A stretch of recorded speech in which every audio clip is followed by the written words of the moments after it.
ناظرین اکرام، کیسے ہیں آپ؟ آئیے آج ایک سب کموز کہانی سنتے ہیں۔ اسے آخر تک سنیے اور پھر نتیجہ آپ خود اخذ کیجیے۔ کہتے ہیں پاکستان کے صوبہ سندھ میں ایک بہت بڑا ڈاکو تھا۔ وہ دن ہو یا رات جب موقع ملتا اسلحہ کے زور پر لوٹ مار کر لیا کرتا تھا۔ اس کی دھاک پورے سندھ پر تھی، جس کے سبب کوئی اس کے سامنے اف تک نہ کر سکتا تھا۔ بہرحال کچھ نیک لوگ اسے ضرور بار بار سمجھاتے اور اس بھیانک وارداتوں سے روکنے کی کوشش کرتے۔ ایک دن اس نے سوچا مجھے ان نیک لوگوں کی بات مان لینی چاہیے اور ڈاکہ زنی ترک کر دینی چاہیے۔ سو اس نے شریفانہ زندگی گزارنا شروع کر دی، مگر ان پڑھ اور بے ہنر تھا، کوئی کام کرنے کے قابل نہ تھا۔ جمع شدہ پونجی آہستہ آہستہ ختم ہوتی گئی، یہاں تک کہ فاقوں تک نوبت آن پہنچی اور بیوی بچے بھوکے مرنے لگے۔ ہزار کام اور کاروبار کی کوشش میں ناکامی کے بعد جب کوئی چارہ نہ رہا تو وہ ڈاکو سخی شہباز قلندر صاحب کے مزار پر حاضر ہوا اور مدد کی درخواست کی۔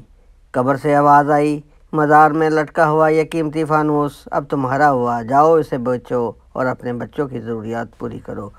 چنانچہ اس نے مجاوروں کی موجودگی میں فانوس اتارا اور چلتا بنا، مگر کسی کی جرأت نہ ہوئی کہ اس کے ہاتھ کو روک سکتے۔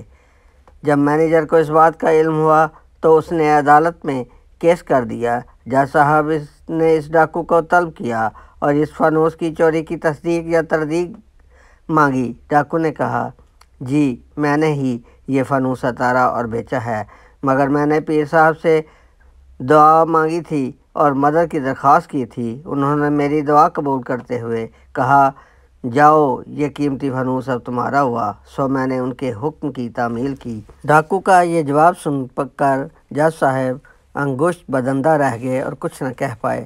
سوچا کیوں نہ مجاوروں سے مشورہ کیا جائے۔ چنانچہ جج صاحب عدالت سے باہر مجاوروں کے پاس آئے اور بولے کہ اس ڈاکو کا کہنا ہے کہ پیر صاحب نے میری دعا کی قبولیت کے نتیجے میں کہا، جاؤ یہ قیمتی فانوس اب تمہارا ہوا۔